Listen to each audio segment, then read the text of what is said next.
The Nova Scotia real estate market last year was one for the record books. Want to know what the 2022 market is going to look like so you won't be left out this time around? Stay tuned to this report where I will outline how much sale prices are expected to increase and what areas are the hottest here in Nova Scotia. You will gain insight to prepare you to take advantage of the still hot seller's market and not miss out on life-changing profits you could be getting from your home sale. For buyers, I will detail housing sectors and what areas will have the most inventory so you can benefit from the low interest rates before they disappear. Hi, I'm Dawn McGee, your neighborhood-friendly realtor here in beautiful Nova Scotia, Canada. I've enjoyed exceeding my home buyers and sellers' expectations and making their property transactions worry-free as a licensed realtor here for the past 17 years.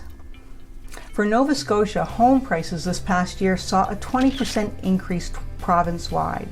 Some regions of Nova Scotia in the last few months of 2021 jumped as high as 42% compared to the sale prices of 2020. Royal LePage just released their annual market forecast for 2022 and are predicting a 10.5% market value increase over the next year nationally. This is technically a cooling of home prices from the 20% increases we saw this past year. It partially can be attributed to buyer exhaustion.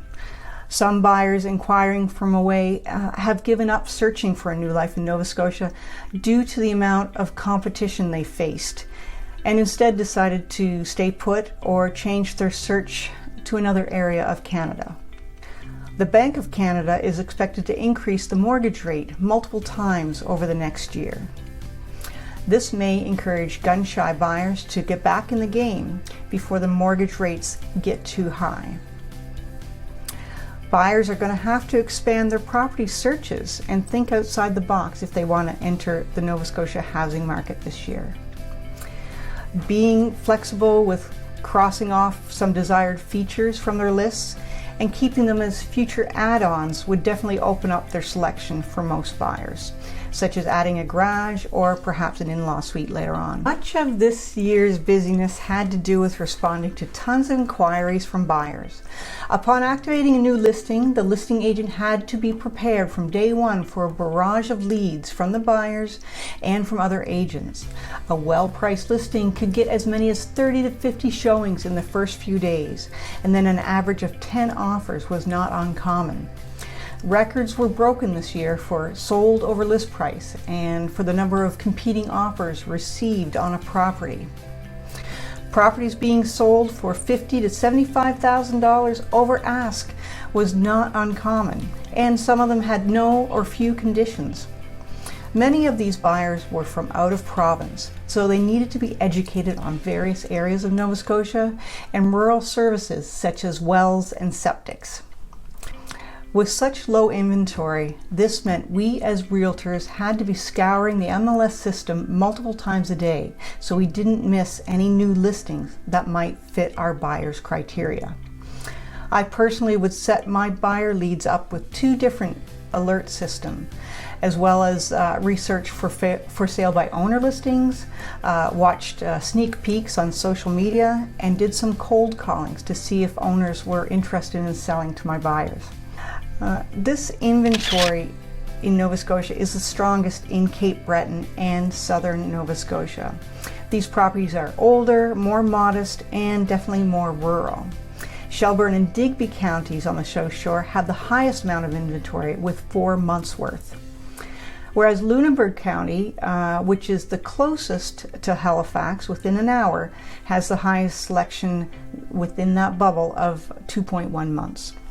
The bottom line is expect home sale prices to increase at least 10% from this record-breaking past year, which could mean 30% above what sellers could have expected to have sold their property for in 2020. That's amazing. If you had a market analysis done recently, it would be worth getting an update as the prices have changed even within the last 6 months. Even with record-breaking number in new construction industry, it will take a number of years worth of new builds before that sector takes the pressure off the availability of resale homes.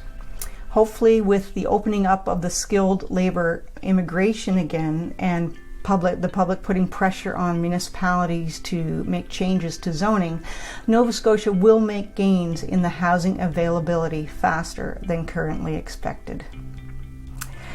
If you are thinking of testing the real estate market in 2022 but not sure whether to buy or sell first, be sure to watch my next video where I review 4 different options, from navigating a double close to explaining how you can rent back your own home and everything in between.